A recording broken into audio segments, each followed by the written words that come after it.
Welcome to the Outer Realm with Michelle Desrochers and Amelia Pisano.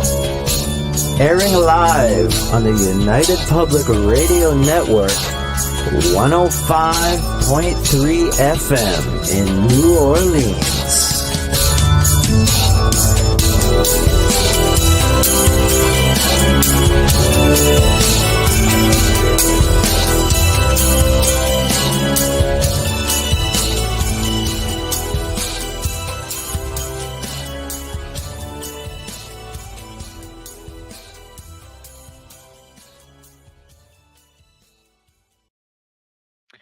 Good afternoon, everyone. Welcome to the Wednesday segment of the Outer Realm. We are currently, we were live this afternoon. I have to kind of reword things a little bit because this is a treat for our YouTube members. When we do pre-records during the day, they get to hang out and chat if they can make it. But tonight, you will be looking at what was pre-recorded this afternoon, and it will be broadcasted on the United Public Radio Network, UFO Paranormal Radio Network, 105.3 from the Gulf Coast, 107.7 FM from New Orleans. The show is fully sponsored by the amazing people over at Folgers Coffee, who have been a part of our journey for the last few years. So thank you, Folgers.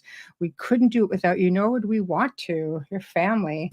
So thank you, thank you. Also, big thank you to Justice Snicker, aka Dr. Snick, the Sonic Surgeon, for the contribution of his music, his time, and his voice for the intro you just heard. He's an award-winning composer of Halloween, horror, sci-fi, dark wave electronic music, which you guys can find on any of your favorite music streaming platform, all the big ones. So check him out there. Big thank you to Steve McGinnis, the artist behind the banners and logos here at the show. Check him out on Facebook and Instagram. Also specializes in the horror genre, but does commission pieces of any sort, graphic novels, you name it. So I am always so excited when my dear friend, Mark Olly, is here all the way from the UK. He's an author. He's an archaeologist. He's just like, what can I say? As they say on Pawn Stars, a beard of knowledge. That's what I like to definitely call him, because what doesn't Mark know about? So he's been on so many times over the last couple of years, and because it's always interesting. There's just so much information all bundled up inside this amazing human. And tonight we're talking about mysterious Bible, focusing on Genesis, and we always tend to get outside the box. So we're going to do it again, but let's see where it goes. But just remember, guys, pre-record tonight. There will be no chat room that we can answer to. However, I will do my very best to join you all in chat. Hello. Hello. How's it going? The beard of wisdom returns. There we go. I love it. Oh my gosh. So how are you? I know you're a bit under the weather. Yeah, I caught a cold at the weekend. When you're out doing public events and stuff, you pick these things up, and so I've now got my very, very sexy, answering machine voice. Yeah. I can do that. I can do all that sort of stuff now. But if I'm coughing and spluttering, you'll have to excuse me, because I do get a tickle in the throat occasionally. But other than that, things are just ticking along as always. I'm into the next 3 books that I'm writing. So, the next one hopefully is going to be a book of biblical proportions. Hence the topic. So, you're basically going to start filling us in a little bit about, where you're going with things and such. I think everybody gets fascinated when you mention mysteries of the Bible. People are like, what?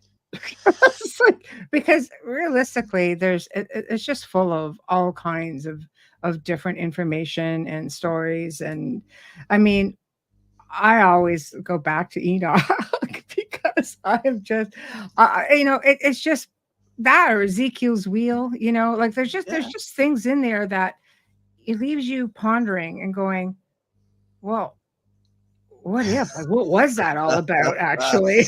Yeah.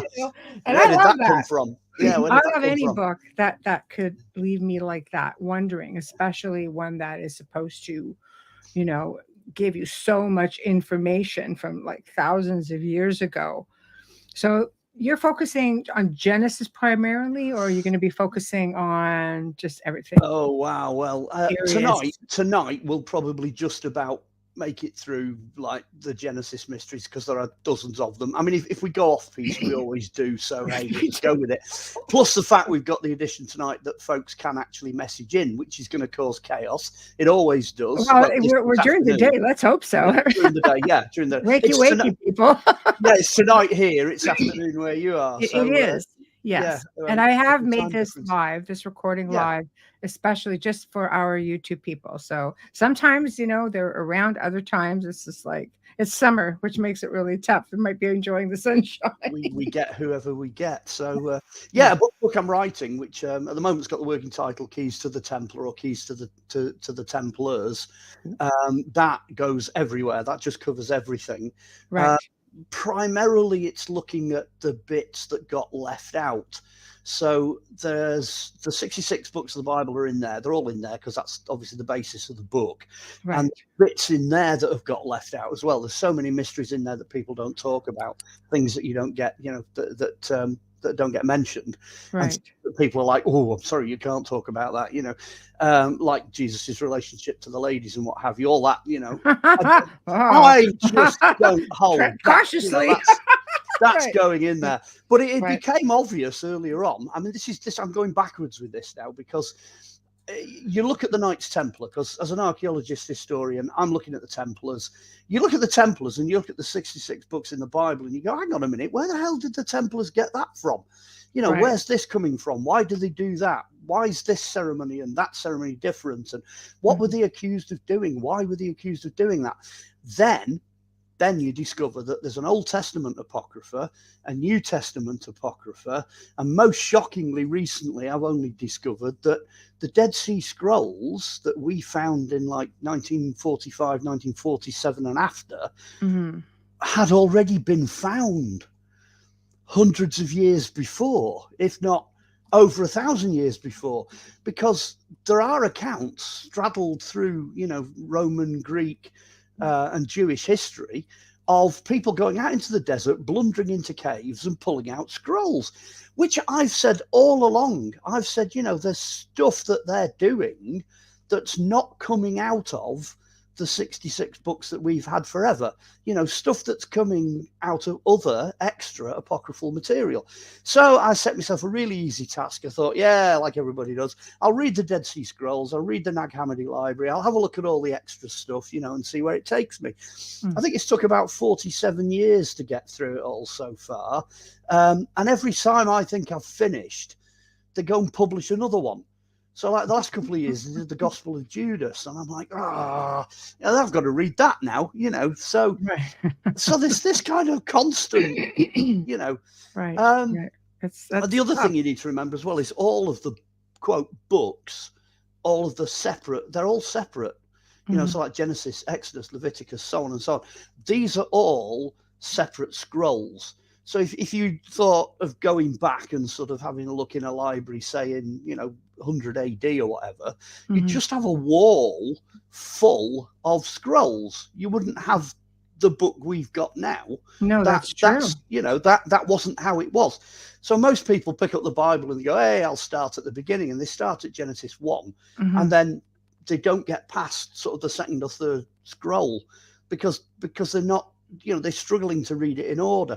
We've put it into chronological order. So in the Bible, the first book is Genesis, which is where we're hoping to start. And that was authored by Moses. Is that correct? Where I was going is, if anyone wants to actually read any of the Bible, just start where the hell you like. Just dive in. Okay. Start wherever you like. Read a gospel. Right. Read something like that. Right. Because actually, to answer your question, the first 5 books are attributed to Moses. Okay. Moses actually sort of put them together, if you like, and that's where their origins are. But what you've got to remember is the guy who sat there writing them, Moses, was second only to Pharaoh. So the guy that's writing those first 5 books is essentially an Egyptian. That's what he is. There's no Jews, there's no Hebrews really, because at this point they're all part of the 12 tribes. They're Right. all part of the family, that starts with Abraham. So at that point, most people, again, are looking at Genesis, Exodus, etc., and they're going, well, the church says this, or, the Pope says this, or Mm-hmm. I've got this Bible commentary that says this. Forget that. Oh boy. Dump all of that. That's 2,500, 3,000 years later than the guy that's actually writing them. If you want to know the origins, go and have a look at things like the Hymn to the Arton that was written by Akhenaten. His Hymn to the Arton is very similar to sections of what Moses is writing. So once you start doing that, honestly, it blows your mind. We're right into the mysteries now. You start looking at the plagues from an Egyptian point of view.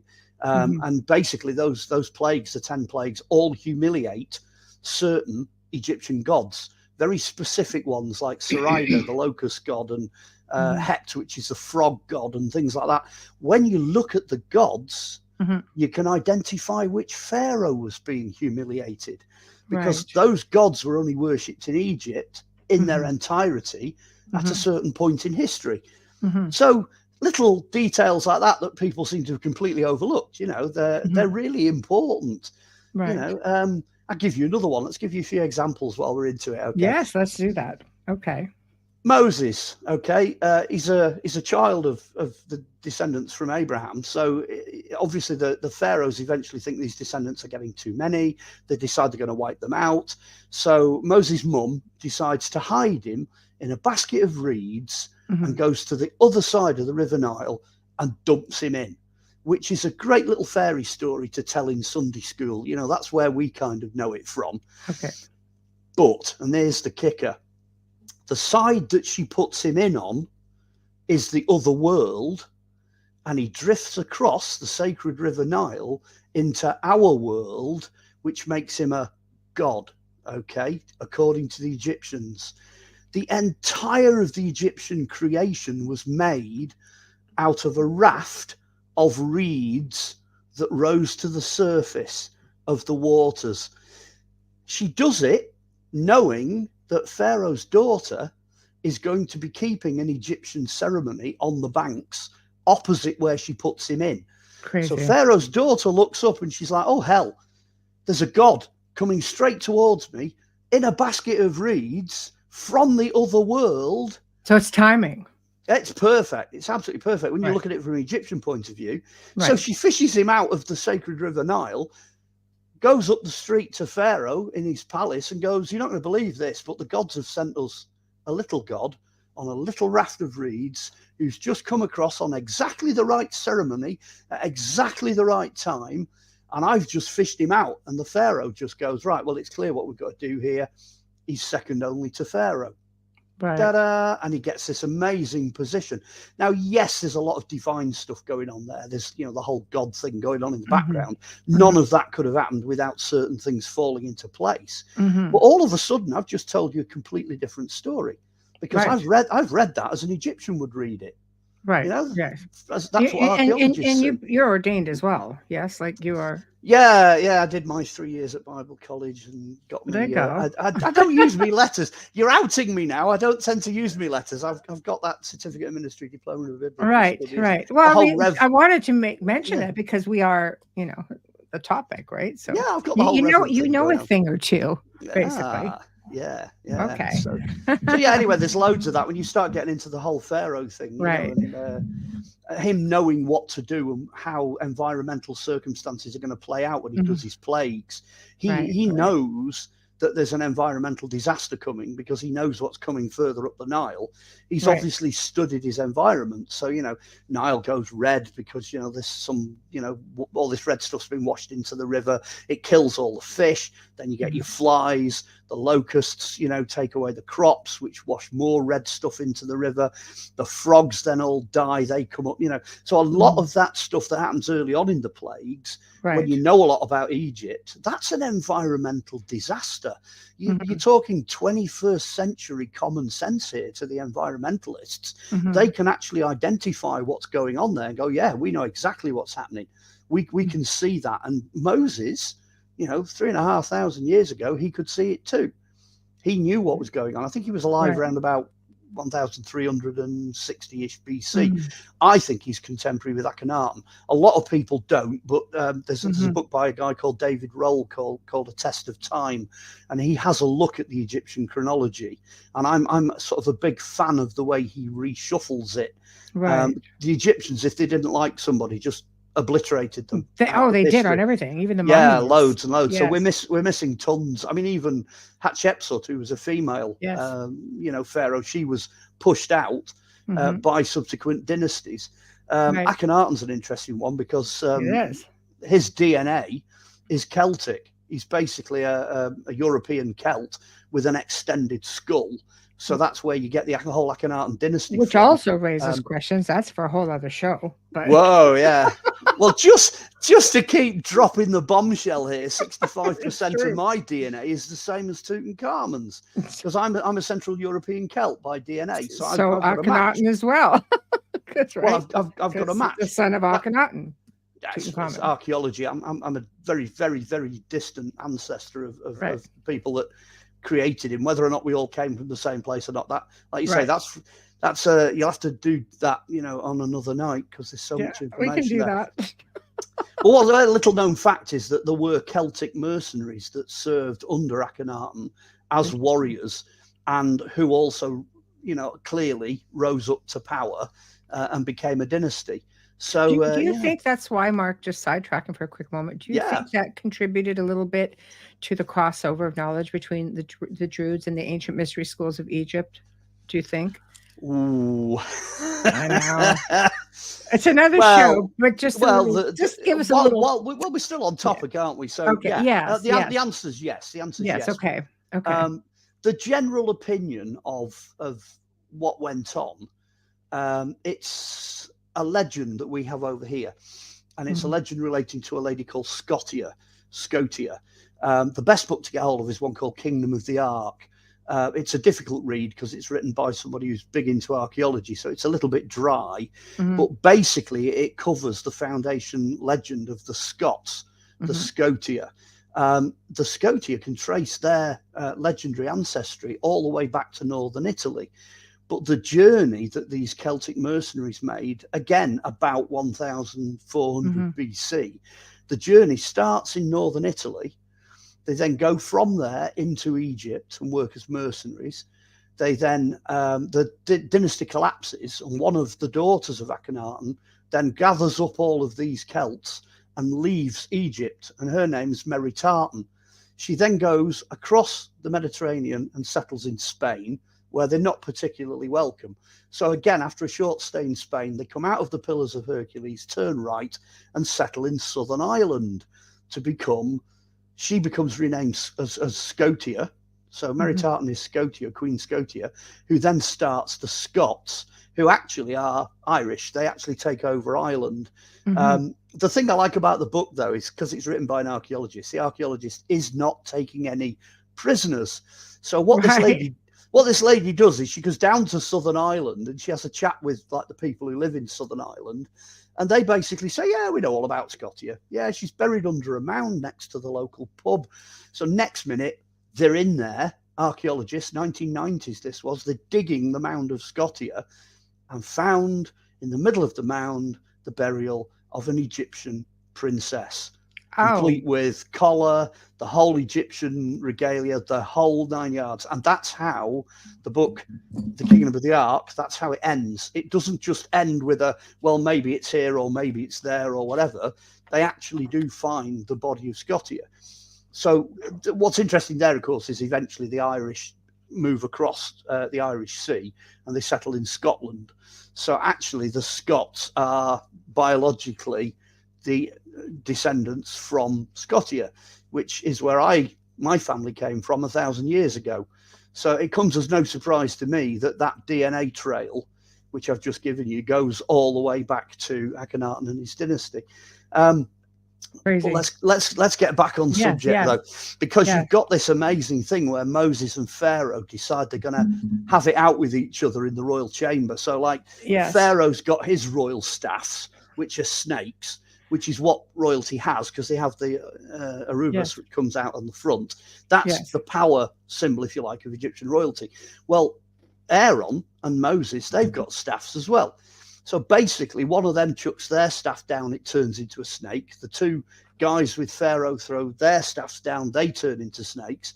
And this is where the Moses bit, his staff, eating the other two staffs. So their snake eats the other two snakes. It's basically, what that means is my God is bigger than your God. That's what that is. Yeah, symbolism in Egyptian. But you can start to feel that challenge taking place, because this is the real punchline. If both of those, quote, pharaohs believed something that was completely different, then people in Egypt could choose which pharaoh they went with. So, you could say, okay, traditional, old school, let's worship 1,000 gods. That's old Egypt. Or let's go the other way. Let's do what Moses says and we'll just worship the one. That's really simple, but that's not the story, because the story is that both of them, both pharaohs, wanted to bring in the same kind of religion. They're both monotheists. Now, one of them's doing it the Egyptian way, and the other one's doing it the ancestor of Abraham way, what becomes the Hebrew Jewish biblical way. That's worse, because they're directly challenging each other. It's a fight. It's a real bust up in the end. And you can see why Moses then decides to leave. And you can also see why the traditionalists in Egypt then wipe out Akhenaten's dynasty. Because like I say, it's only one thing worse than having two people fighting over two different things is to have two people fighting over the same thing. And I think that's what a lot of people have missed. As soon as you know it's Akhenaten that's against Moses, it all makes perfect sense. It all falls into place.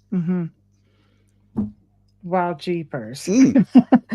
I think so. Do you think that, people, when you read any book, but especially the Bible, because it's really meant for people of faith and to bring people together and give them an understanding of where it all comes from.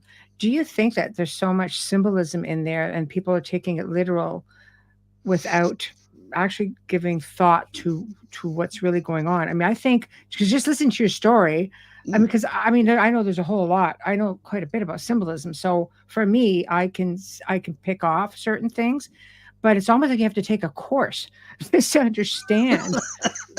You read something in the Bible, it should be just like literal, but it's not. And is it just because at the time it was written, Yeah,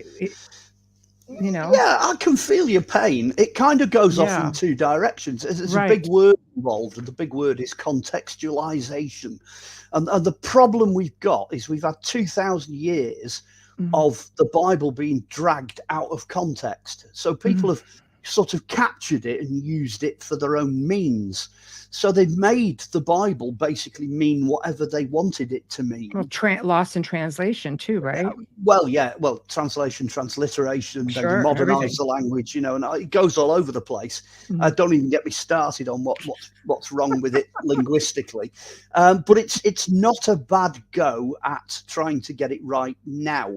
We've had the New International Version, Revised Standard Version, New Revised Standard Version, so many different versions now that have taken other things into consideration. So it's like we know we're barking up the right tree now, because we've got the Isaiah scroll from the Dead Sea Scrolls, which is the oldest version of that ever found.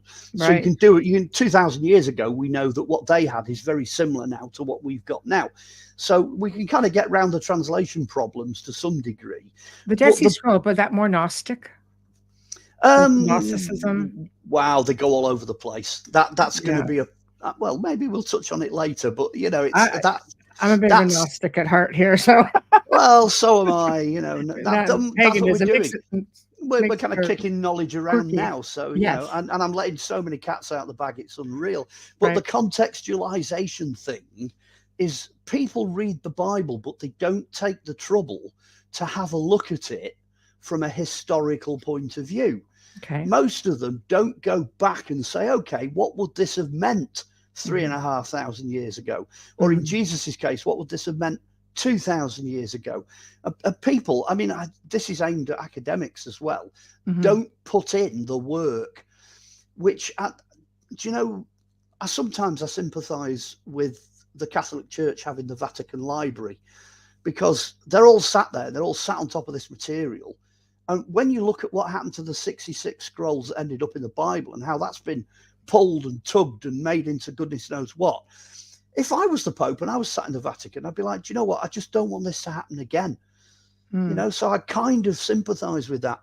I know part of it's the fact that, you know, there's like, you know, 35 miles of, you know, On a need to know there. basis as well, you know. Well, yeah, are we going to achieve anything by letting more stuff out? Maybe. Sure, but I think the Vatican not. could afford to have it properly written and translated. Yes, but there just aren't physically enough people to do it. That's kind of what I'm coming round to. Right. I mean, take me for an example. I started off just reading a Bible. So it's like, hey, let's have a go, you know, 78. Let's start reading it. Here I am, you know, nearly 50 years later. That's half a century. And only now do I feel confident enough to put anything into writing. So, you know, a lot of these guys that are there doing translation work and stuff, you know, they've got only a matter of a few short years. You know, again, I sympathize with the guys that did the Dead Sea Scrolls. None of them were really happy with what they were producing because they just didn't have the time. You know, there's so much stuff out there. It's crazy. But again, try and contextualize stuff, you know. If there's a book being written by an Egyptian and it's written 3,500 years ago, read it like an Egyptian. You know, what would they believe? What was going on back then, you know? It's a good point. It's a good point. Yeah. I like, because when you write your books, I like that you also put things in proper order and in proper context. You have a chronology that people can follow. You know, and I think that's important because you want to know exactly what was going on. Just because of our last show, and you guys have to go watch the archive for that. But boy, you put things in order to a point where I sat there going, "Well, that just puts the Da Vinci Code right on its rear end." I think. Yeah, I can still hear this. I can still hear the distant noise of the toilet gurgling as it disappears down the drain. You know. I was like, what did you just say? So, you know, you are one of those authors. And I think it's also because you're an archaeologist, because you're a researcher, and you also are like a presenter. When you go out and you talk about these things, you want to make sure you're making sense. Yeah. Much like now. Yeah. Well, I mean, responsibility as a presenter, if I say anything, what I'm hoping is that there'll be a few people out there that will kind of scutter off and check it up. You know, go check it up. I'm throwing out the leading edge of things, you know, and hoping that somebody will go and check it, you know, go and have a look. Right. No, I'm with you on that. And I like that about, you know, when you write something, because otherwise I'll tell you what. Let me do it again. Because I'm still on subject. I've not left subject yet. We've not even. I mean, you know, we've not even got off the writer of Genesis yet. We're not into Genesis. Well, we are kind of going. Let's keep Genesis, Exodus. We're kind of in the right place because obviously they had a bust up. You know, Moses and Akhenaten, and they went the separate ways. Yeah, because I have a question about Exodus, so you take us there. I'll tell you what then. That's where I was going next. So ask me the question. Go on. I think we're on the same page. Probably, because we share a brain sometimes. Okay. I want to know about the timeline. Are we looking at King Ramses II, or is it before? I'm going to upset the apple cart a bit here. It's a good question. Most people, traditionalists, put Moses with Ramses. Most of them do. Yeah. But as I said, David Roll, test of time, have a look at your pharaohs. I think that's a little bit early. I don't think that's right for Moses. There's been a huge amount of controversy over trying to date when Moses actually meant Genesis to take place. You know, huge amount of controversy. And I think the thing that's kicking it out is the Ramses connection. That's what's kicking it out. If you pull it back and put him with the same time period as Akhenaten, then that corrects what appears to be an error. And, you know, being an archaeologist, let's give you some support to that. The last I've got to thank Graham Phillips for this, and he doesn't even know he's done it. He did it by accident. He did a book on KV55, which is this mysterious burial in the Valley of the Kings. Yes. It's not too far from where Tutankhamun is. Right. When they opened up the tomb, they realised that the tomb had been effectively ransacked. But KV55 was officially ransacked. It wasn't grave robbers. What they'd done was they'd set all the tomb up, they'd sealed it, they'd stuck the body in the coffin and put it in. Then, for some reason, they'd had a change of heart, they'd changed their mind and pulled most of the contents back out again.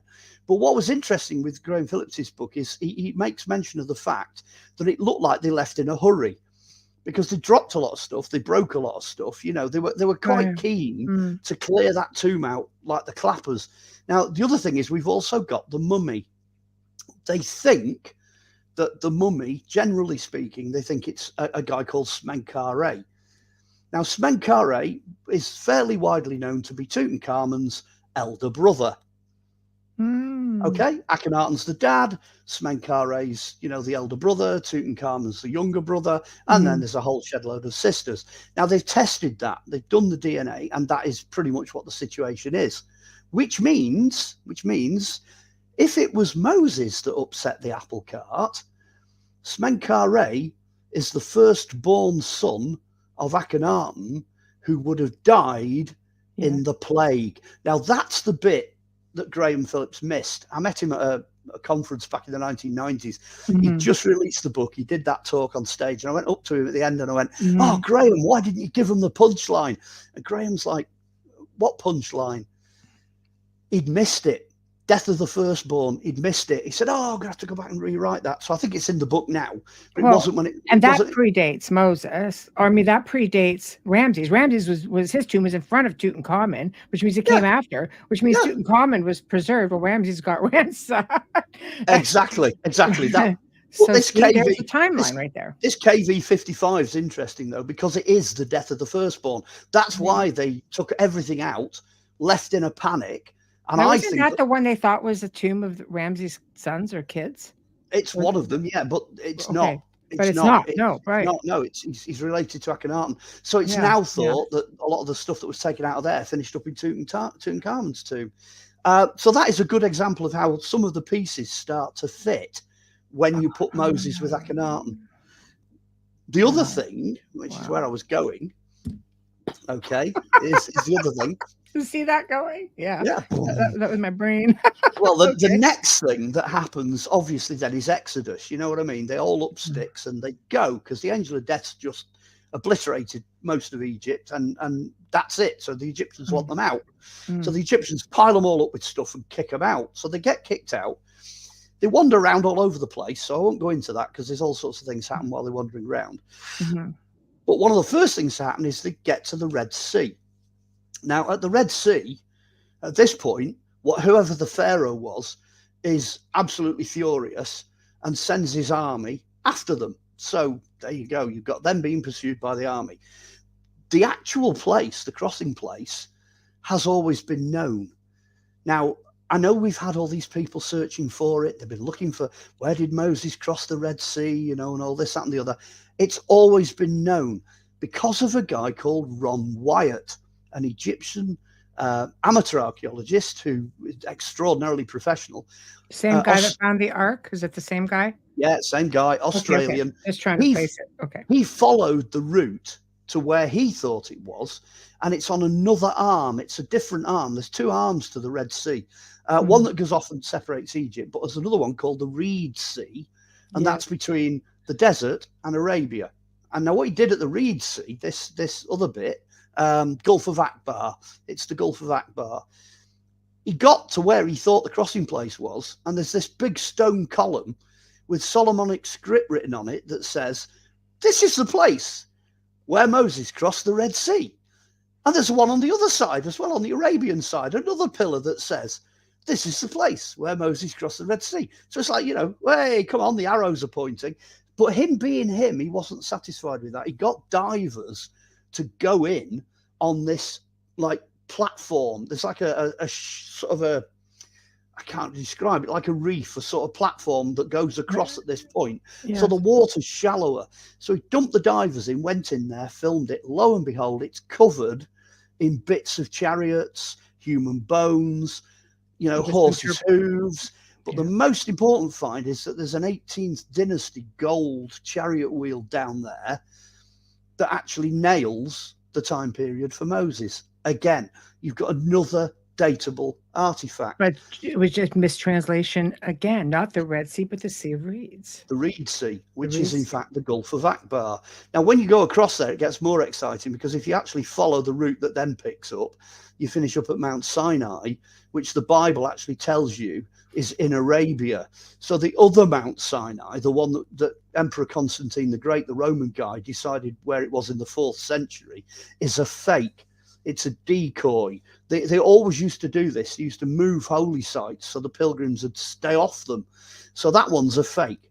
Yes, it's got lots going for it. It's got a fabulous library, a superb monastery, great place to go and all that. But that's not the mountain where Moses got the 10 Commandments. That mountain is in Arabia. And the thing that gets really funny is it's on the Ordnance Survey maps for Arabia. It's marked as Mount Sinai. You can see it.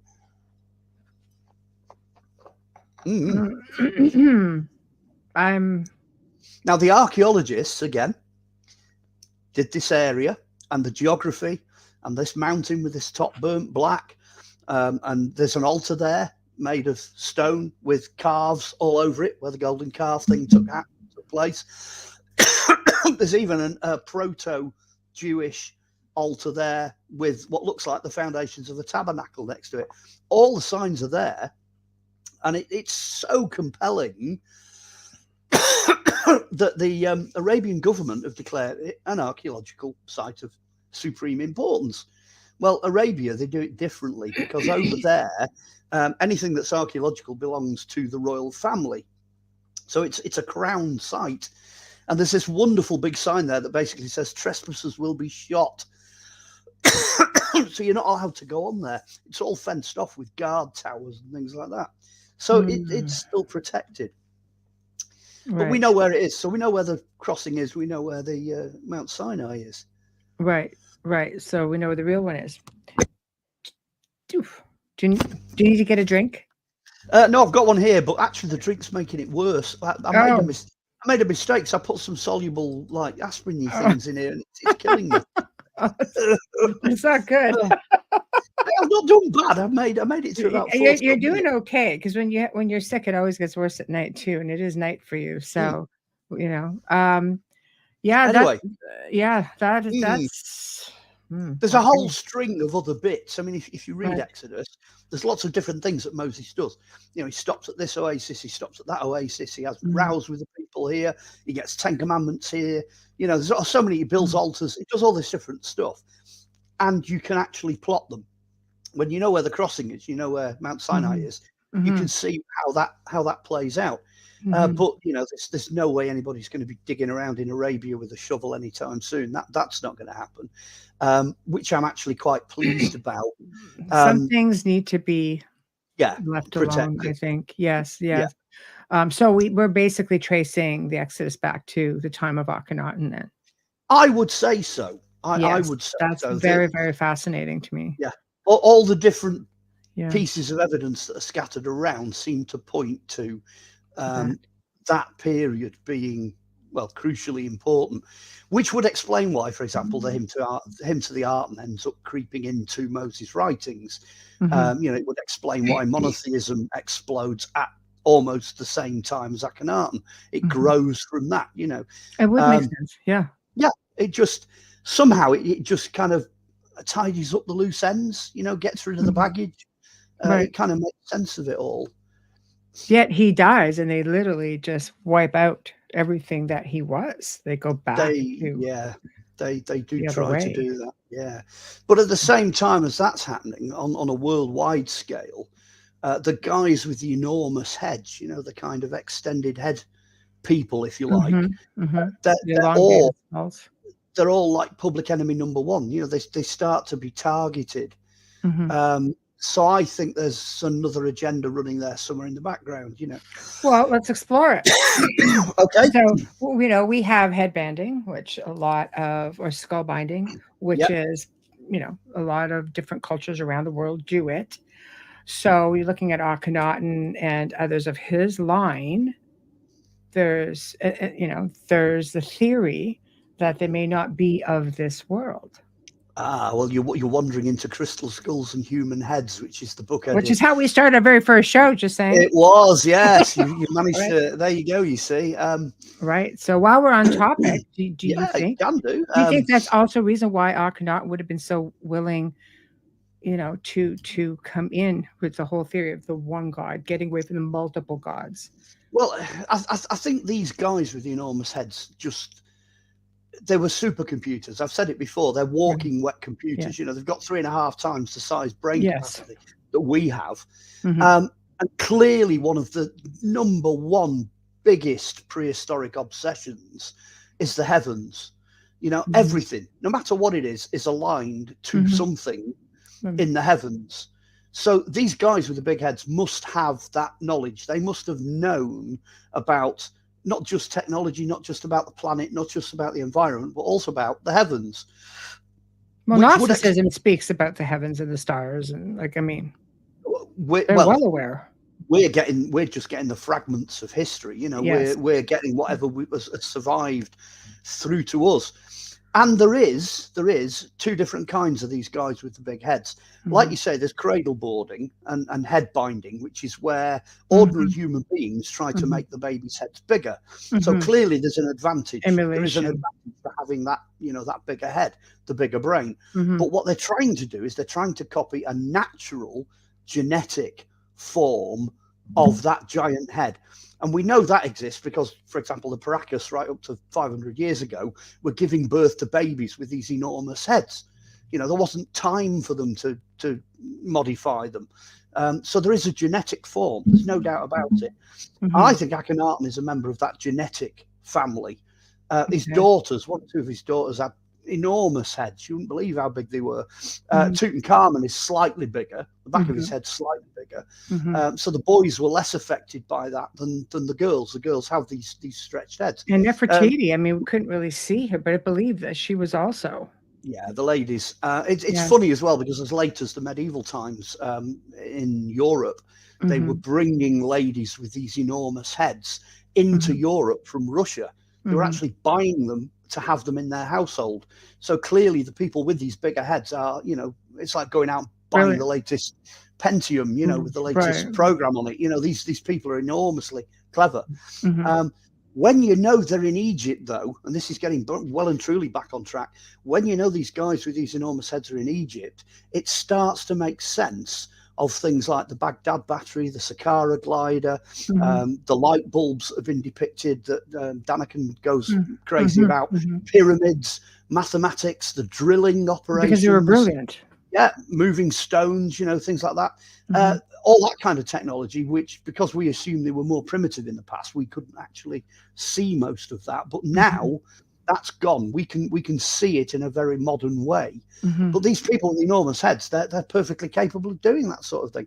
But back to your original question, are we dealing with aliens? I'd go as far as to say, and I don't think I've actually said this on camera, but I'd go as far as to say you might be dealing with Atlanteans, quote, or people from Mu or Lemuria or pre-flood. Yeah, pre-flood. And genetically, they're clearly not the same as us. So that's 2 of the boxes ticked.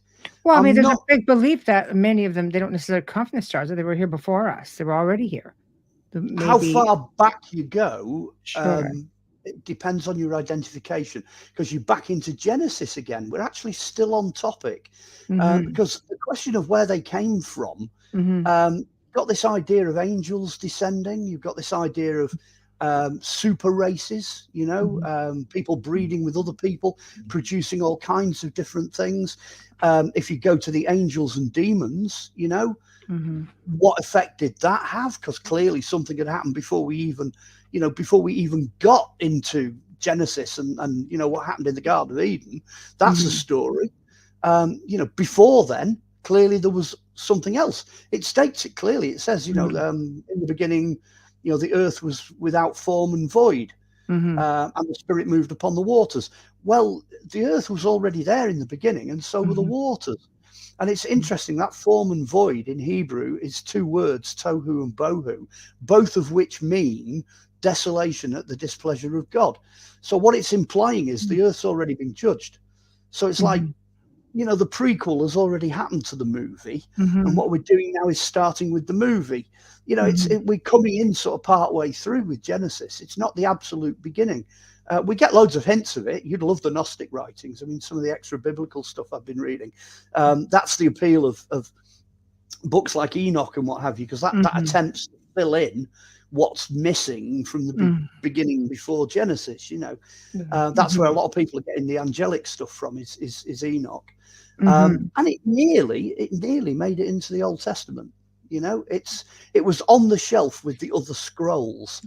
But when folks took a critical look at it, I think the reason we've got the books we've got is because they have fewer errors in them than some of the other books. Because some of the other books are a real mixture. They're a mishmash, they're sort of Babylonian and, all sorts of stuff mixed in there, Persian. It's not just a pure Egyptian flow, because that's what most of the Old Testament is coming from. It's coming from Egyptian scrolls. And stuff that ended up in the library at Alexandria a bit later on. But if it doesn't have that purity about it, if it's been mucked about with and used in the past for other purposes, then it tended to get sidelined. That seems to be the process I'm looking at when I'm looking at these other, extra biblical materials, of which there are hundreds. People think, there's only a few. Forget it. No, there's hundreds. There's hundreds of other stuff. Which makes it exciting. So I have a comment and a quick question. Hey. The comment about the skull, well, lots comes up. But I guess with the other skulls is they have no sagittal scars that go down. Yeah, they're totally different. Not only do they not have the scars, the facial bones, the features and the structures are completely different. Right. And the hole that joins to the spine at the back is actually further back, higher up and smaller. So the head would have sat in a different position. Now, this is where it gets important. No matter how many bandages, boards, or whatever else you stick to a human skull, things like that don't change because they're genetic. Okay, you can't alter the biological structure. So they are very, very clearly different. Very good point, actually, whoever made that. Excellent. Kathy, there we go. Okay, question here. Does Mark know the work of Mario Berlingo? Although the name rings a bell, the short answer is no. I'm not totally familiar. Amanita, just chime in on what you want, where you want to go with this. That would be interesting. Give us a clue. I've not heard of him either. Other question. Didn't the church omit a lot of information? That's a good question because it keeps us on topic. Again, Old Testament, as I said, when you look at the scroll of Isaiah from the Dead Sea Scrolls, which I'm fairly certain is 200 BC, and you look at what we've got now, so that's 2,200 years plus. In translation, they end up coming out the same. They're very, very similar. And there's two things you need to consider. The first thing, the actual books of the Bible have always been considered as sacred and literally the word of God. So what's happened both in the Old Testament and the New Testament, especially the Old Testament, is they are copied letter for letter. So if you make a blunder, if you make a bloomer and you change something, you've got to go back and start again. And that's why we've got a lot of extra scrolls, because what they used to do was wrap up the ones that were wrong, because you can't burn them and destroy them. It's the word of God. And they used to bury them in the desert, take out the defect ones and bury them. So we've got quite a lot of these that the scribes have blundered and then buried them. So the answer there is, although there's no photocopying or scanning or photographs or anything like that, letter for letter, they are a pretty good match. That's number one. Number two, and this is where we're getting into conspiracy theory. In the 1990s, the Jews, who were the right people to do it, got hold of a decent sized computer and decided to put all of the letters, everything that constituted the 5 books of Moses, so they started with them, into the computer and say to the computer, are there any Bible codes? Anyway, the computer then started churning over. They already had an inkling that there was something in there, because back in the early late 19th century, early 20th century, a Russian guy called Ivan Panin, who it's worth you going and looking up, came up with this thing called septenary design. Now, he's not a Christian, nothing to do with that. He's a mathematician, and he spotted these patterns at intervals of 7 and others. So they already had a clue. So in 1994, in goes this thing into the computer, okay? 3.5 years later, it stops throwing out codes. Now, those codes are not the Michael Drosnin books, you know, the Bible code stuff. Forget that. That's Sudoku. It's not Sudoku. These codes are so complicated, so complex, that up to this point in 2024, no human being has been able to write a single line of that script containing the code at all. Now, the codes straddle everything: grammar, layout, subject, text, ordinary reading, numbers, everything. The codes work right across the board. Now, this is where it gets really interesting, because they also work for the rest of the Old Testament, and they also work in Greek for the New Testament. So whoever was putting these incredible complex codes in knew how to do it. Wow. up to the demise of the Egyptians.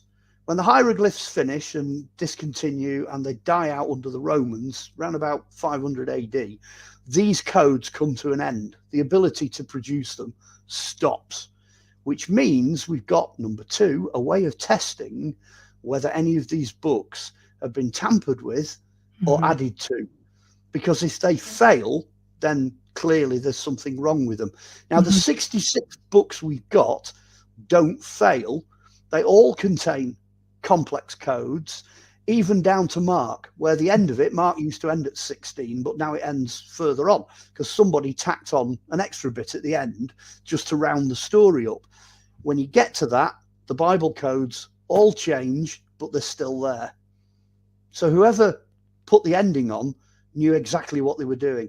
Now, you can do the same thing for books that didn't make it into the Bible. And with them, some of the bits, minor bits, quotes, chunks, make codes. They do, they work, some bits, but a lot of it doesn't. Now, whoever decided to pick the books that went into the Bible clearly could read the codes. They knew that these books had not been tampered with to the extent that these codes had disappeared. So not only is the text pretty right, pretty correct, but the codes are there as well. So we have a physical linguistic way of testing it, and we have a mathematical computer way of testing it. Now, you probably won't hear that on any other show, because they tried to cover it up. As soon as the codes came out, as soon as the Jews at the Shrine of the Book realized what they'd got their hands on, that was it, because it proves the existence of God. See, that could go down a whole other road, but let's stay on topic. If we can't do it, and mathematics is the key to the universe, as every single, race of mystics since the beginning, has said, the key to the universe is in mathematics. Well, the key to the universe is 100%. Also, it's in those 66 books as well. And we cannot reproduce any of it. It's impossible. Can't do it, even by computer. See, that adds a little bit more validity, because when you start getting into people translating, that's where things start getting messed up. So, I always prefer older texts on everything. Amanita says that he does strict translations of the Bible where mistakes have been made. He is a Vatican translator. Whoa! Oh, nice to meet him. That's fantastic. Right. Yeah, what tends to happen, he'll back me up on this, what tends to happen is if somebody does make a copying error, certainly on the later surviving documents, what they tend to do is they'll put the query as a separate comment in the text. They'll go, oh, well, I wasn't really sure about this, and this is the best I can do, and et cetera, et cetera. But certainly with the Jewish stuff, he'll back me up on that one with all the different letters having to be a certain way. What he's doing, though, and hats off to the guy, because I'm probably reading stuff that he's worked on, he'll be taking a lot of older versions that have turned up, like Nag Hammadi Library, Dead Sea Scrolls, and the stuff in the Vatican basement, and he'll be doing chronological comparison. So that's what you and I were talking about earlier on, about putting things in date order. So he'll be looking at the documents and saying, what about the meaning? Has anything changed in the interpretation? Is there a better way of saying something? That's a real kicker, because some of the early stuff, if he literally translates it word for word, it'd make absolutely no sense whatsoever, because it runs the opposite way. For a start, we read left to right, and it runs right to left. Also, the grammar is different, so the words are all shuffled up into a different order. And if you're doing ancient Hebrew, there's no vowels either. So you've got to understand the context of the word to put the vowels in. So when I say they didn't make it easy, they really didn't make it easy. You really have got to pay attention.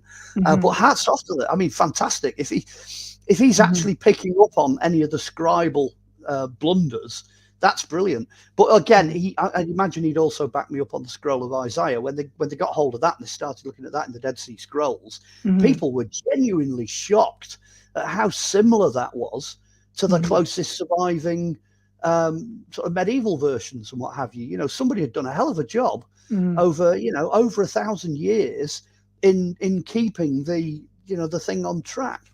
So yeah, excellent. There's a lot more to it, I think where it gets confusing too is, you have, all of this being written. The codes to me are interesting because, at any point, do they actually name God per se? Because there's people who are like, oh no, this is Yahweh. But I'll tell you, if you start digging into different Gnostics and going back even further, and we can touch on Babel and all that stuff if you want to, but there it goes back to thinking that he was a brother of another God who had actually a very loving God, very, very much along the lines of what we would expect, as opposed to what Yahweh has said, I'm a jealous God and vengeful and all this fight wars in the name of God. And he was just sort of had this like following cult-like sort of thing. Like if you start getting into some of that, you kind of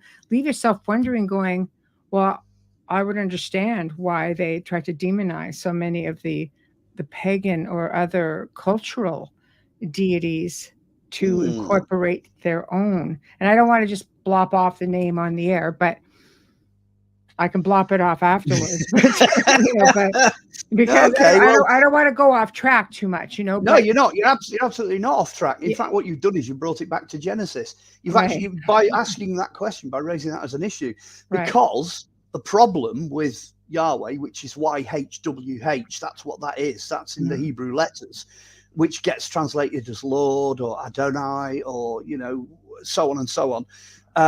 The YHWH only comes in later on than Genesis.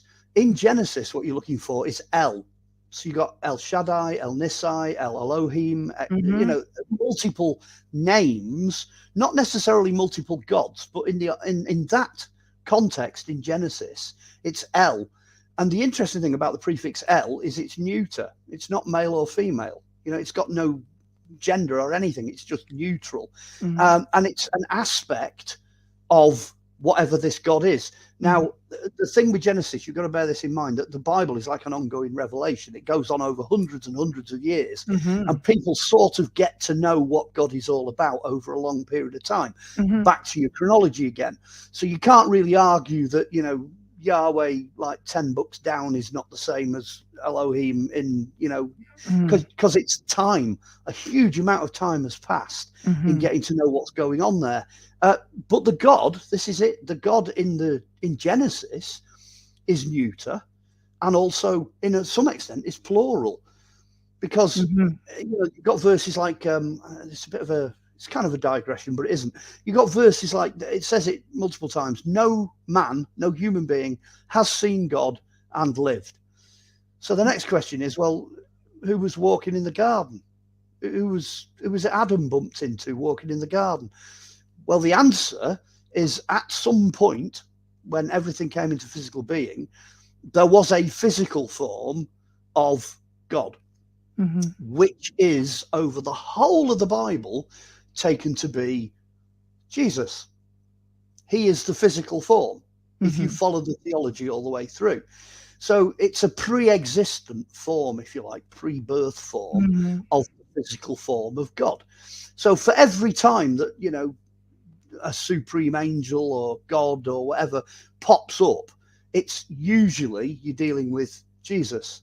So then you've got this, God the Father is then talking to the Son, and the Son is aware of the fact that there's another power acting, which is the Holy Spirit. Now, if you go down that route, 700, 800, 900 years ago, we had God the Father, God the Son, and Mother Mary. So not God the Father, God the Son, and the Holy Spirit. So already here you're dealing with 4 of them, because you've got Sophia, you've got wisdom. As a Gnostic, it says it in the Bible, for all things were made through wisdom, and nothing was made that wasn't made through wisdom. Now, wisdom, if you like, is birth. It's the birthing energy, the birthing force. So again, you've got the female energy there right at the very beginning. So you've got God who's neutral, Jesus who's male, the female who's, giving birth to everything, and then you've got the Spirit. So there's 4 of them. So of course they can say, let us, it's sort of a single unit made up of different parts. Somebody was saying to me the other day, God makes Adam and Eve in God's image. Vis-a-vis, he must be male and female. It must be male and female. It will have to be male and female, because, you think about it, these are supposed to be the first 2 humans. Okay. Correct. Technically speaking, they have Cain, Abel, and Seth. Okay, which is fine. Cain kills Abel. Eventually, Cain's gone. Then we've got Seth. I know where you're going with this. You know I'm going with it. I know where you're going with this. How the hell did Moses get there with Seth? Who's Moses' mother? This is what I need to know. It's a really, really simple answer to this. Okay, good. And it's I know it's been there all along.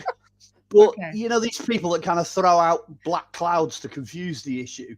Oh, yes. The whole story, the entire story from Genesis right through to the end, deals with the people of God. That's what it's about. It's about God's people. Right. If you talk to anybody about the Old Testament, they will say, yeah, that's the story of God's people. That's obvious. Well, the New Testament is as well. The New Testament is the extension of the Old Testament. So it's all about God's people. The most obvious thing is, there weren't just God's people on planet Earth, but the story only concerns God's people. So everybody else that's on planet Earth, everyone that's outside the boundaries of the Garden of Eden, the other 27 species of humans we're digging up now that were all fossils, et cetera, all this other life that's on planet Earth, that's not the focus of that story. So you don't have any problems, with them going off taking wives from the surrounding nations. Right. You do.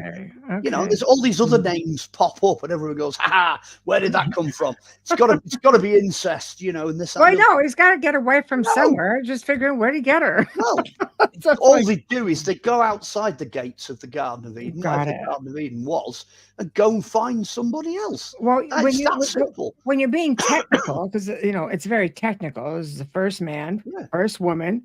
They procreate to have 3 children. And then somehow it keeps going down the line, and you're kind of like going, but you didn't specify that there were other humans around. No, they don't. In Moses must have been sat there going, logic tells us there are. I don't need to put this bit in because everybody already knows it, Because by the time it gets to the flood, and the flood wipes out the entire flipping planet, there's billions of them. No, exactly. Everywhere. So clearly that's more than what we've, been told. But I'm just about, saying it's pretty literal, and it's like they leave parts out. The common sense tells us, okay, well, there are other people around. Yeah. But let me tell you something, Mark. There are people who take it very, very literally, and that's the point I'm trying to make by bringing it up. If you start combing through Genesis with a fine-tooth comb, you do find references to other nations and other peoples beyond the story that God's focusing on. So I am still sticking quite rigidly, just to keep those, purists happy. I am sticking quite rigidly to what the Bible says. So between like Genesis verse 1 and the Tower of Babel, there are other races and other nations and other things happening that get mentioned. Yes, they only get mentioned in passing, but they are definitely there, So again, there's no problem kind of marrying that up with what we have in terms of the fossil record. That is not the story, for example, of Neanderthals. That book was never written for Neanderthals. It wasn't written by Neanderthals. It doesn't talk about them at all. They get no mention at all. But we know they existed, and the Denisovans and, Homo floresiensis and all the rest. We know they existed. And that is pretty much the view that you get from reading. I mean, the guy that jumped in and said he's got access to material in the Vatican, he will know by the linguistic context and by the whether it's plural or single or neuter or whatever. He'll know by looking at the language in Genesis that in some cases some of the references are in the wrong grammar. They're multiple. They're talking about more than, and when that gets translated back, it comes back looking like it's singular when it isn't. Honestly, Genesis is a nightmare. It has been a real struggle to make sense out of that. And if you do what you have to do, which is reverse the words, put them back into the right order, shuffle all of the vowels and everything back in, and interpret all that, and then decide to put it into modern language so that's understandable, you've gone past translation. You've ended up in transliteration, which is where what you're trying to do is capture the sense of it. And that's failed in the past. I mean, the worst one for that is the King James 1611. It's written in Old English. You just don't get the same message across. And that's fueled an awful lot of wrong thinking in recent years, right across the board, Wayne has a comment. Hey. Well, look who made it. Because we must remember something. None of this was written play by play. It was written by men years after the fact. And would know how a story can change, or we know how a story can change from one person to the next, 1 year to the next. Well, I guess we're getting into translation again. Well, it's important. Like the fish is this big, but by the time you're done, it's this big. Well, there's two things that I can interject. One is yes, Moses wrote it, and many, many years after the events that took place. But when he was alive, he had access to all of the libraries in Egypt. So when you got things like, Plato's granddad Solon goes into a temple looking for an account on Atlantis, and you've got the Egyptian priest saying, hey, you Greeks, you think you're so clever, but we've got 12,500 years of records in here. And that was thousands of years BC. They had 12,500 years of records back then. We don't have them. They've all been destroyed. But the reference material that Moses had as second to Pharaoh was pretty damn good. He'd got much better than we've got. So that's the first observation I'd make is, he probably had a better chance of contextualizing it than we do. He could sort of put it in context. Can't remember what the rest of his comment was now. It's yes. It was written by men years after, and we know how a story can change from one person to the next, year after year. And the second important thing, worldwide, we have about, because there's probably more than this now, but about 88 different flood stories.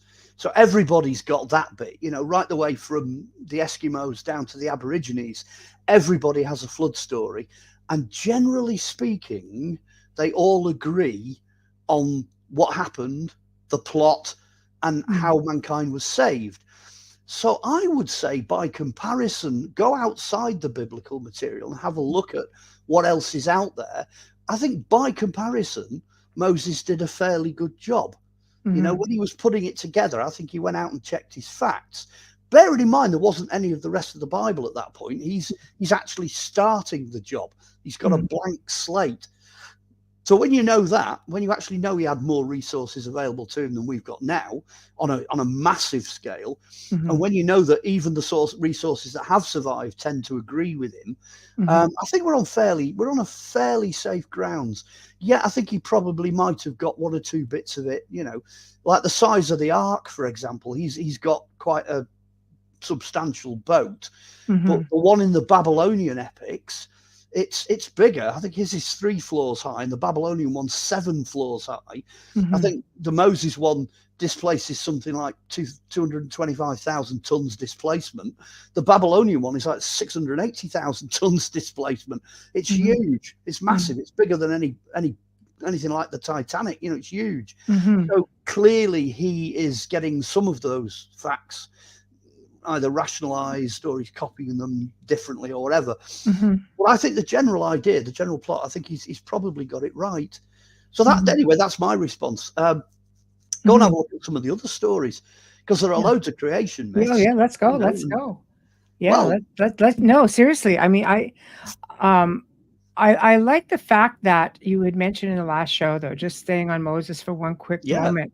And I had asked you, where did we thought the boat landed, and the fact that he and his family were buried nearby, I think, and somebody they actually found the gravesite of the family. Yeah, that's a really sad story. That goes back to Robert Wyatt again, because he produced a book. Yes, in the 1970s. They flew over the lower mountain ranges of Ararat, doing military reconnaissance just after the Second World War. I think it was 1947. I think I'm right. They picked up this enormous shape that looked like a boat. So what Ron Wyatt did was he went out there and he had a look at the boat. Now, honestly, the stuff he found, I don't have any doubts that particular version of Noah's Ark is probably the right one, because everything about it matches. It got anchors, got fossilized animal poo, he'd got structure inside it with metal plates and timber, he'd got all sorts of stuff, all turned to stone, but it's all there.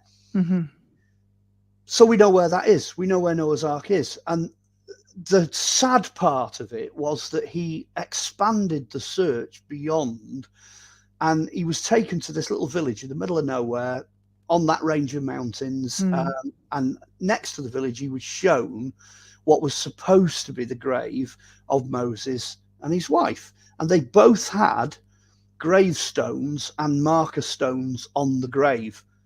Now, at some point between him doing that, because the graves don't get mentioned in the book. The graves are covered by 2 videos that were released by him in Australia in the 1980s. Somebody went to the graves, you know where this is going, and stole everything. The lot. Wow. Apparently there were 2 bodies in there. They were giant. They were big bodies. They were like 7-8 foot bodies. They took all the bones, took everything. There was pottery in there. The pottery was taken. All the gravestones were taken. I could take a wild guess, but yeah, you know where I'm going. You know where I'm going with it. Well, the only two things that were left there were holes. There's nothing but a hole. That's all that was left. So that is a lesson in archaeology. That's back to when I said, back in even the Roman times, they were shifting, Mount Sinai from one place to another because they automatically knew what was going to happen. That's been going on for thousands of years, sacred sites. Ransacking. Ransacked. So unfortunately, we only have whatever Ron managed to recover from those 2 graves. And that's not necessarily all in the public domain. There's photographs, there's notes, there's records, there's some video footage. And I'm quite sure his son regrets ever getting out. That's right. Yeah, I'm on board with that one. But I think also because of the fact that you just don't find a lot from those times. There's a lot of speculation as to the bones of the Holy Family. There's speculation. I mean, it's all speculation. They're making assumptions that we know we have this, we know we have this, we have the bones. of the Holy Family. That's come up on something. I'll leave that alone because it's a whole other show we probably did. But this would be one of those things that the fact that you're mentioning giants is also very interesting to me. Well, there's a huge amount of evidence out there, more so than I think most people actually think. Mm-hmm. There are a lot of supporting bits and bobs that have been kept safe over the years. I'm not going to go into the relic side of it. You're drifting into my book on King Arthur, because when I look at the Holy Grail, I end up looking at quite a lot of the relics that have survived from that time. There's a lot of popular relics, which I'm glad to say are protected. Things like the signboard off the crucifixion, some fragments of the cross. There's a lot of nails. There's the robe. There's the Turin shroud. There's the veil of Veronica. All of those things are protected because people protect them. Chances are as well that the two cups which are leading candidates for the Holy Grail, they are also protected and have been over a huge amount of time. The problems we've got now, though, is like you say, treasure hunters who are now going around punching holes all over the place, digging up things which they hope are the bits that are still missing. I mean, I don't blame the guy in Axum in Ethiopia for not letting anybody into his church to have a nosy at the Ark of the Covenant. That's never going to happen because they're never going to let anybody near that. That has to be protected, and rightly so. And so there are a huge number of those. Hopefully when I get around to completing the book I'm working on now, I'm just going to drop a load of them in that I think are valid. Like, for example, the bones of Saint Peter found in the cemetery that they unearthed underneath the Vatican. I think they are the bones of Saint Peter. I don't have any problem with that. Jesus' tomb in the tomb of the Holy Sepulchre, they only took that apart to restore it very recently. The edicule, which is this building it stands in, was collapsing. So they took it apart, did some analysis, put it back together again, and guess what? It looks like that's the remains of the tomb. It looks like they've got the footprint and possibly the table. Well, I don't have any problem with that either. I've read the archaeological reports. I've bothered to do, the due diligence and have a look at the background. So I'm a believer. I did the same thing for the King Arthur book as well when I was trying to find out where different things had gone that were associated with him. But as I say, and so do you, there are sites that are under threat because people are just going out there willy-nilly and punching holes all over the place. And that was a real important one, that one. Yeah, grave of Noah would have been right up there. Yeah, sadly. I'll take just a quick moment. For those of you who are just tuning in, you are listening to The Outer Realm right here on the United Public Radio Network and UFO Paranormal Radio Network, 105.3, 107.7 FM in New Orleans. This is a pre-recorded show that took place earlier today, just for you guys who are watching it tonight. Anybody in the chat room or people in our YouTube channel, because I have made it live, especially for the followers of the channel. So we're not ignoring anybody tonight. We're just not live per se. So anyway, we are welcoming, of course, our dear friend Mark Olly, who is a wealth of information, as Amelia would say. Yes, he is. Yes, he is indeed. I don't think I've ever been called encyclopedic before, but there you go. Thank you for the compliment. Something new right there. Also, guys, we are fully sponsored by these guys, amazing people over at Folgers Coffee, and we appreciate you so very much. Without them, we just might not be here. So, big thank you to Folgers. Okay, so back on track. We are talking about mysteries of the Bible, focusing on Genesis and a whole lot of other things. I mean, we are touching on great stuff. So you really are a wealth of wisdom, as you say. So a mine of useless information and a whiz at trivial pursuits. But there you go. I'm that guy you always want on your pub quiz team, Yes, you would be. I'll have to bear that in mind. So, okay, we've covered a lot of ground. So let's get into Babel a little bit. Okay. That tends to be getting into the Tower of Babel, getting into stuff that people find a bit controversial. It's actually quite a nice one I've found in the Old Testament, because especially in Genesis, because you've got this idea that up to that point, everybody had no trouble communicating. And then all of a sudden, language kind of fell apart. But the reason I find it interesting as an archaeologist is that the best language that we've got goes all the way back to 7,800 BC. The best surviving language we've got is, ironically, is Babylonian. It's cuneiform. So it's almost like an oxymoron. Do you know what I mean? It's like the one thing that, like Moses says, went horribly wrong at that particular point in time has ended up becoming the one thing that we've still got now that we can finally read, which is cuneiform. So I think it's almost like there's some kind of an irony in there. I don't know whether Moses had, this thing against cuneiform, and maybe he was a massive fan of hieroglyphics, because he was Egyptian. And clearly the Egyptians didn't get on with the Babylonians, and they just, kept fighting each other. So maybe there was something of a bit of a bias there. And this idea of confusion of language and things falling apart. Maybe there's kind of a hint of Moses' personal views on cuneiform there. Maybe he thought writing things down in that way was a bad idea.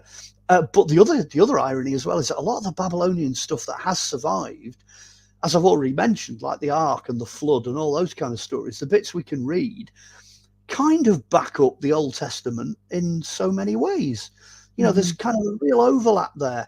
So when you read that, the Tower of Babel, you've got to sort of look at it and think there's something deeper. There's something a lot more going on with that story. Because it's kind of, the way I see it was like, it's man's attempt to unite and then to try and reach God, which actually looks a bit like an explanation of pyramids. Let's build a huge, great, sopping great mountain. Let's get on top of it and we can talk to God up there. But at the same time, that clearly didn't work. At some point, they stopped building pyramids. So from an archaeological point of view, I think that's what the Tower of Babel story is all about. I think it's the end of the pyramid age. They're talking about that coming to an end.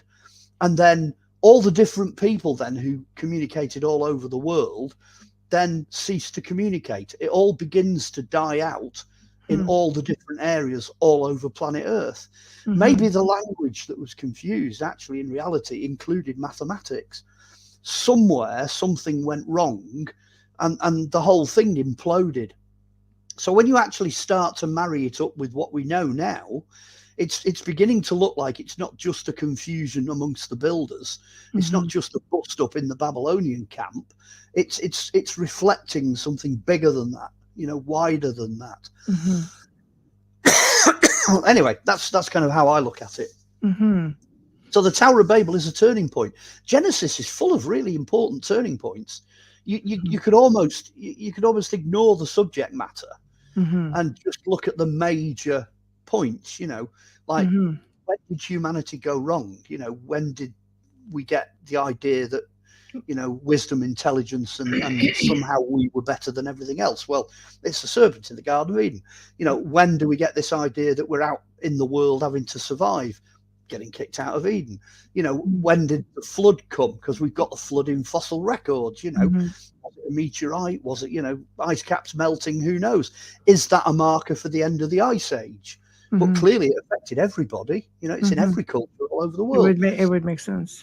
Yeah. Collapse of the Tower of Babel. Is it the end of the pyramid age?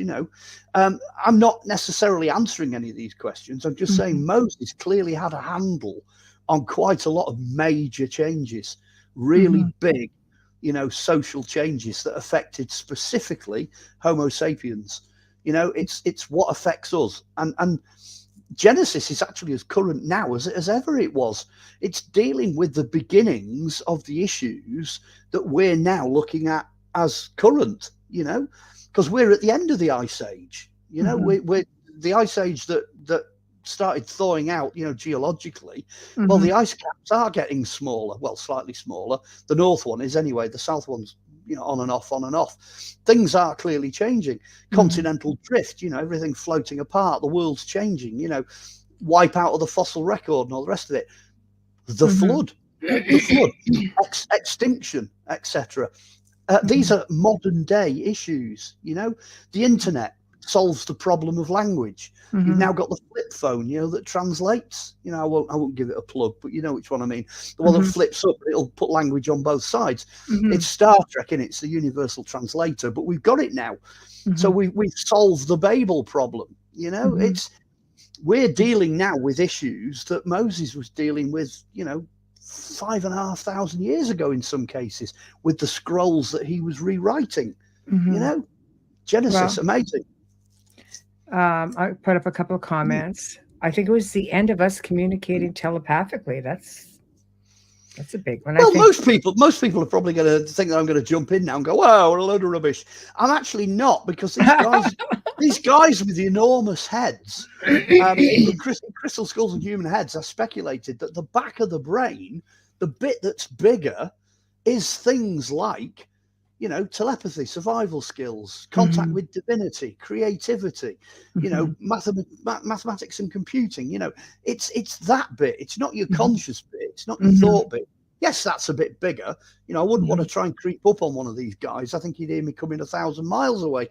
But at the end of the day, the bits at the back raise all kinds of interesting questions, like telepathy. That's one of the things that, maybe it's when the species that has these abilities, maybe that's the beginning of the end for them as well. Because, maybe they're pyramid builders. Hey, I got a yes. Thank you. Thank you. Next. The engineers left and took the building plans with them. Thus the confusion. If you can't read the plans, it could be translated as being unable to understand each other through speech. Just an idea. Not bad. That kind of goes along the same lines I was saying about mathematics.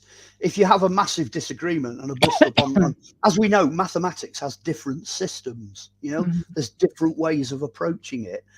If one of these guys with the enormous heads is acting as a referee, and then you take him out of the situation, you've got no referee. You've got nobody then to actually orchestrate what's going on, because it is very specific. It doesn't say everybody started speaking gibberish. What it actually says is people started to not understand each other. They failed to understand each other. So it could border on a difference of opinion.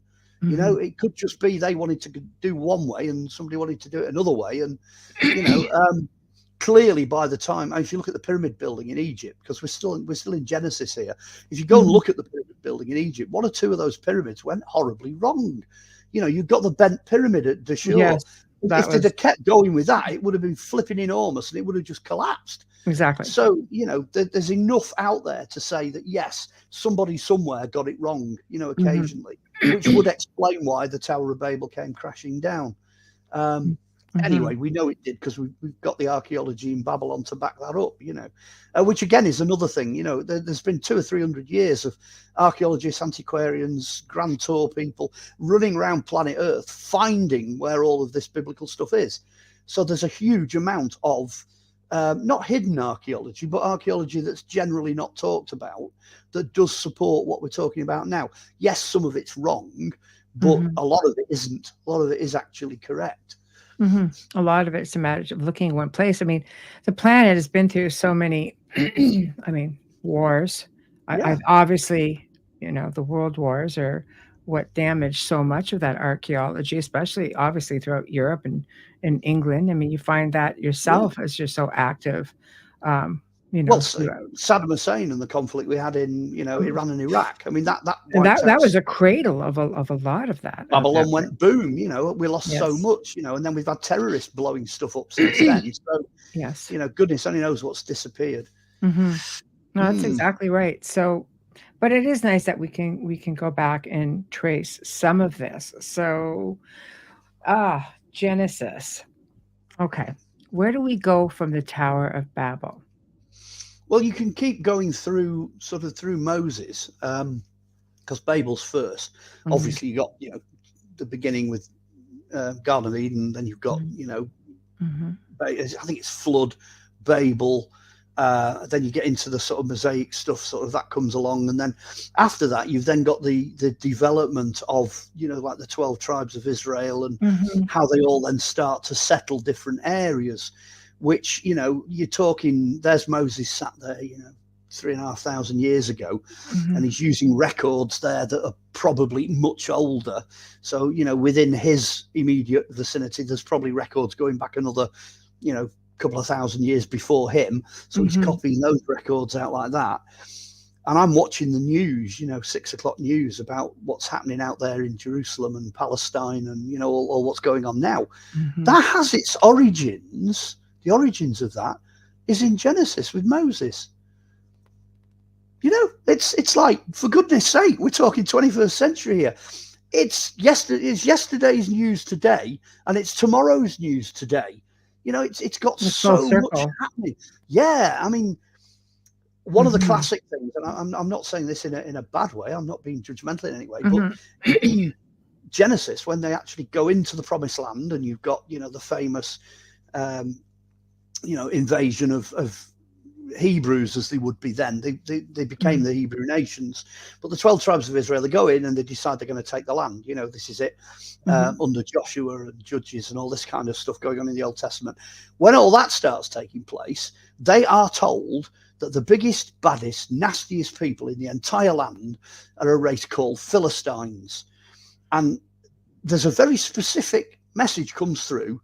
You've got to get rid of these Philistines. That's what God's saying. He's saying, look, you've got to get rid of them.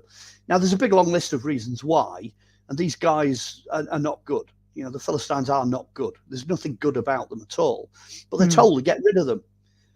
Anyway, they got into the promised land, and they go, you know, all this, you know, conflict, this, and they don't. They don't get rid of the Philistines. That problem then drags all the way into the times of David. And David then has you have your David and Goliath, because the last of the giants, the last of this race, because we mentioned giants earlier, the last survivors, the sons of Anak, they've been there since before the flood. The last survivors of the sons of Anak decide they're going to take sides with the Philistines. And basically, they get wiped out. That's the end of it. That's the last time they're mentioned. Gone. 1600 BC, gone. That's it. They're extinct. They're gone. So the giants, the original descendants from pre-flood, from Noah and from the ark and all that, they get wiped out because they take sides with the Philistines. But the Philistines are still there. You're not going to believe when I tell you where the Philistines are. They are the Palestinians of today. That's what they are. They're still there. Now, I'm not making any kind of judgment there, but when you're looking at all this, you know, you're watching the news and it's like, oh, you know, Jewish, this, that, and the other are bombing the Palestinians again, and they're wiping out this, that, and the other. But this is history repeating itself, essentially. Well, you're right in the middle of modern day politics and war, but the reason is back in the Old Testament, because it's the Jews' own fault. The tribes of Israel, the Hebrews, never did what they were warned about thousands of years ago. So in a way, they've become a rod to their own back. Now, I'm not pointing blame in any direction. No, you're just talking the archaeology and the history. And they're going to have to sort it out. Right. They blew it. They've had so many chances to sort this whole thing out. I mean, they didn't need to wipe them out. They could have just moved them somewhere else, but they could have done that 3,000 years ago. You know? No. and at this point, we've not left Genesis, really. We're still talking about the origins. Yeah, so everything's just... It's those. It's full circle. Yeah, it's you know, Joseph and the amazing Technicolor Dreamcoat. It's all that, you know, it's Joseph and his brothers. That's what it is. It goes all the way back to, you know, the tribes that come from Abraham. They just didn't do what they were told to do in the Old Testament. They didn't do it. So now they're paying the consequences. I think they should just man up, actually, just make peace and leave well alone, and, you know, get on with each other. I mean, you know, that's my view on it. It's a new world, right? It's a new world, yeah. You know what I mean? You've just got to deal with it as it is now. But it's a great example of how something that Moses was, you know, writing down in those first 5 books of the Bible, when he started doing that, and the subsequent history that then is added to it of that particular race, you know, which it's focusing on, you can pick all these details up and you think, oh, hang on a minute, it is relevant. You know, it is important. It has set the foundations of the modern world. So it's okay for people out there to go, oh, don't bother reading the Bible. It's a load of nonsense. You know, it's all made up. None of it's true. You know, can't prove any of it, this, that, and the other. Wrong, because you know, whether or not you believe it, for hundreds and thousands of years, the race of Homo sapiens and the scattered tribes of Israel have been part of that story. That is the story. And no matter how we try and fudge it and try and escape it and run away from it, we can't. Stuff just keeps going back to it, you know. Like your parts, you know, cooking cauldrons and strings of beads and screws and nails in coal measures, you know, stuff that turns up, hammers fossilized in stone, you know, all this kind of stuff, which goes way, way back. That's all pre-flood stuff, you know. The place artifacts and such. Yeah, parts. Yeah, parts. So when you start looking at all these things, they all fit back into that story. You can kind of, you know, work it out from there. So no, we haven't really gone off topic at all. That is a really good example. Yeah. As long as you don't get deplatformed for me using that as an example, you know. I know. No, I know. It's just, you know, because when we talk, it just goes on in here. Like, it's I was going to say, if you want to kind of bring the conclusion to the whole conversation, the Jews that we have now, apart from those scattered all over planet Earth, are made up primarily of 2.5 of those tribes. The 12 tribes of Israel, there are actually 15 tribes, because 2 of them got merged and 2 of them disappeared. Ephraim and Manasseh vanished, they go. But there are actually 15 tribes, and it does say that they will get lost. They'll get scattered across the entire planet. The bit that's interesting now is that it also says in the Bible that they'll get gathered back together again at a really crucial, important point in history. That's what we're seeing. We're living through that particular bit of whatever the overall plan is, you know. And that was predicted 2,000 years ago plus, you know, that they would eventually gather back together, and that's happening. But it's also not known where most of the tribes are. They don't know where they've gone, you know, they've disappeared. DNA is interesting because you're going back to Axum in Ethiopia. You know, there's a whole race of coloured guys down there who are practicing what appears to be an offshoot of Judaism. So, you know, very recently they've gone down there and they've tested DNA, and it is quite clear that they are, you know, part of one of these offshoots of one of the tribes that got scattered. You know, they can trace it all back. It's interesting. Well, it's interesting with DNA because they all go back to 3 basic races: Ham, Shem, and Japheth. Hamitic, Japhethic, or Semitic. They're the 3 genetic races who are the 3 sons of Noah. Now, in DNA, all 3 of those blokes have got one primary marker DNA that shows that they all go back to the same one guy. Well, you know, it's Noah on the ark, isn't it? And the interesting thing as well is there's a book, I think it's called The 7 Daughters of Eve. They tried to do the same thing again to find out where women's DNA went back, and they hit the magic number of these 7 daughters of Eve. I think I'm right in saying there are 7 ladies on the ark. So the numbers kind of add up. And when you start looking at that, you start thinking, hang on a minute, that's thousands of years ago. How the hell did Moses manage to get numerically correct figures for DNA survival in Homo sapiens? Boom. Right. You know, you get these little things pop up and you think, did he have an elongated? I mean, wow. Yeah, where the hell was he getting his information from? Because it was pretty. I'll give you another example just from DNA because I love this. This is Old Testament as well. Most people ignore the laws of Moses. They just go on and on and on forever. You know what I mean?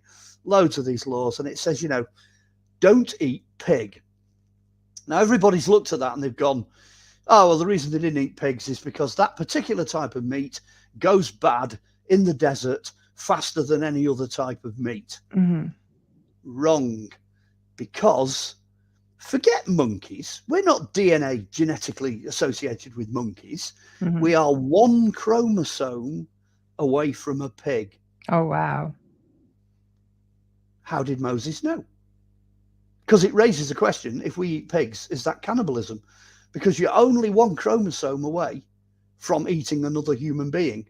Now, see, is that the reason? Is that the reason why God said to Moses in his laws, don't eat pig, just don't do it, don't eat pork? Now, we're living in the 21st century here. I've got to say I love bacon. I think bacon's amazing. And the smell of cooking bacon's fab. But that little piece of genetic information kind of puts it in a different place. Because a lot of the stuff we look at, you look at stuff in the Bible and you think, oh, a load of nonsense, doesn't make any sense, until all of a sudden something like that pops up. And it's like, oh, hang on a minute. Yes, it does make sense. It does, now, if you look at it that way. All the ancient aliens guys out there will all be going, yay, God comes down in a spaceship. Clearly, we're all made from aliens, we're created from alien stock. And then it was them that told Moses, that the pigs are created very similar to us. Mm-hmm. Maybe, how do we view God? How do we view what God is? Is it an interdimensional thing? Is it, something that's coming from space? Where's it coming from? Is it a spirit thing? It's only the lack of our viewpoint. It's only the lack of information. It's only the change in the way we look at things and language that makes any problem there, Clearly, whatever it is not one of us. No, I mean, it would make, to me, that makes a lot of sense. That point exactly. I also factor in that Moses did spend time in Egypt and he would have been educated around, maybe there were, other beings that were there who were here long before we as humanity. Like I say, we're not the first kick of the can here. No, and you've got to remember Moses was quite old when he left. You know what I mean? He outlived the existing Pharaoh when he first left. He wasn't a great guy. He ends up losing his temper with an Egyptian slave master and killing him. So he flees. He leaves Egypt. But then he hears then ultimately that particular Pharaoh or whatever's died, and he comes back to the next Pharaoh. So there's clearly a lot going on. That kind of instability again sits either side of Akhenaten. So it's that kind of thing. It's instability and it's internal strife within the royal household. But then when he comes back, he's old. He's not a young fella. He's old. And then he progressively gets older. He lived to 800 and something years of age. That's not Moses. You're thinking of Noah. Oh, Moses, right. Noah was 900 odd.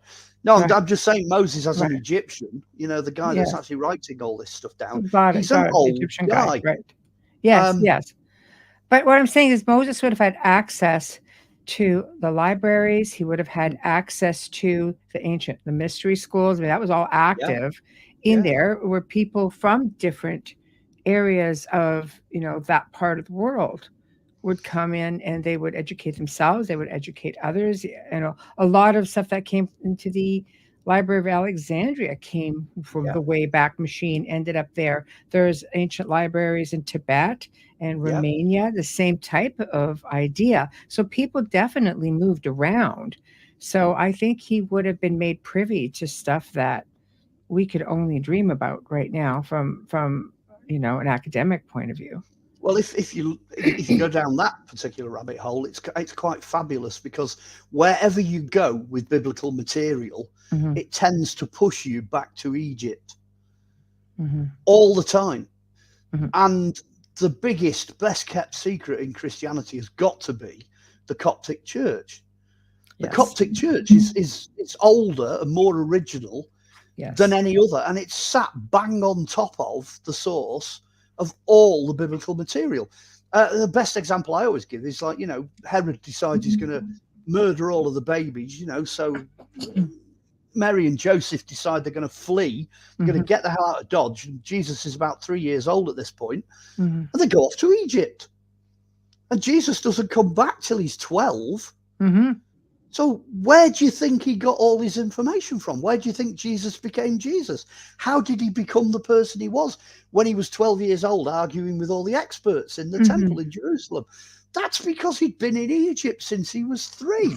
Just learning everything. Yes. You know what I mean? Yes. And it's like, for goodness sake, everything goes back to Egypt. And this is a perfect place to leave it, because when you come back October 2nd, it's going to be about ancient Egypt. It's almost like we planned it.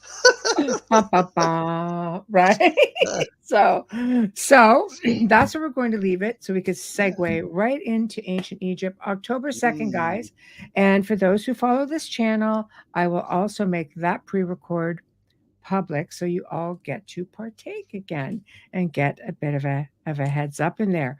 So, Mark, this is a part of the show where you tell us what you have coming up, and yes. Okay, I'll jump in. I'm going to do a couple of things actually. First thing is the chap who's the Vatican translator chap that jumped on earlier on. Okay. I'm going to give you permission to give him my details because I'd love to chat more with him. Okay, I don't know where he's gone. Don't know. I don't know. She just mentioned. Are you aware of his writing? No. I'm going all the way back to the guy who was earlier on, right at the beginning of the show, who's actually doing translation work for the Vatican. Oh, that was the same guy. Same guy. Yes. Yeah. Well, that guy. If there's some way of making a link or whatever, that'd be superb. But that's an oh by the way. That's just an oh by the way. Okay. What am I up to now? Well, I'll do the usual bit of publicity, okay? If you want to get a hold of me, I'm on Facebook, and you can message me on Messenger. So please come and join me on there. I do accept most people. As long as you've got a name and a face, I'll accept you. But I don't accept weird accounts. I always say that. So I'm on Facebook. If you want to see any of the back catalogue, anything I've done, including any of the television work I've done, almost all of that, with the exception of Ancient Aliens, is up on YouTube. You can find it all on YouTube. If you want to see Series 19, Episode 2 on crop circles, I do appear on that for Ancient Aliens. You'll have to go and find that on their site. For books, for publications, and possibly DVDs, if there's any still knocking around out there. I know they're a bit out of date. Amazon. Go and have a look on Amazon. Type my details into Amazon. There are 9 books out there in print on Amazon, so you can go and get them. And I very often advertise those on Facebook as well. So there's 2 ways of getting in there. Projects coming up. I've got 3 books I'm working on at the moment. I've got this Keys to the Temple, or Keys to the Templars, or whatever. That's the working title. That I'm hoping to bring out by Christmas 2025. I'm in the middle of it at the moment. Just the notes, just the background bits, they just hit 30,000 words. So it's going to be about the same size as the Arthur book, I think. But there's quite a few people making noises who are interested in putting that out. I'm also doing a book on magic, practical magic for folks, which I think will go down all right because I've been asked to do it. And then a few people have badgered me into trying to write a bit of an autobiography. So badgered. Well, yeah, I know. It's going to be book number 10 or book number 11, or actually I might make it book number 12. Why not? 12's a good number, mystical number. Yeah, and that will contain things like the Legend of Scotland. The thing we talked about with Akhenaten. So that's all background information, the DNA and all that nonsense. That's going to end up in that. So those 3 are coming up, or hopefully in the next couple of years, if I survive long enough to do it. So I just see more shows coming up. Anybody, if you want to see any of Mark's other segments here on the show, just put in his name with The Outer Realm, or look on this channel. You will find it, and there is a lot there. So have at her. You guys will have a great time. I know we have a good time when we do the show, and it always goes into different directions, but we always come back, and then we just plant the seed for the following segment. So right there. So guys, please remember again, this evening, this was a pre-recorded show, and I hope you enjoyed it. If you have any questions for Mark, just put them down right here on the Outer Realm on YouTube. Do it on the Facebook page. Roku doesn't have a place where you can leave any messages, but you can definitely find other streams that it will be on, and I can tag him in anything so he can come back and have a look. Now, next week, because I have to end off with next week since this is Thursday, we welcome the return of 2 other friends, Wayne Murphy, Sean Williamson. You will remember them both. Sean has been incredible guest. He is a stonemason. He is also the caretaker of a lot of research from Andrew Sinclair, and does a lot for the clan Sinclair. So he's going to be teaming up with Wayne, and they're going to be talking about Team Templar North America, what it's about, and they're going to catch us up on this incredible location in North America of Templar findings and a whole lot of other stuff. So it's probably been at least 18 to 24 months since they've been on. So there's been a lot going on. Thursday is open mic night, Hi Strangers in the News, and more. It's where we all have just fun goofing around in the chat room, and of course things to present. So also Wednesday we'll have show and tell, because apparently they're sending pictures of these in this incredible location. Well, 5 locations on 30,000 acres. So much more to discover. I know. It's fantastic. Janie, you were in there. Nice to see you. Anyway, good night, everyone. Have a good weekend, and we shall see you next week with Team Templar North America, Wednesday night. Good night. Bye for now.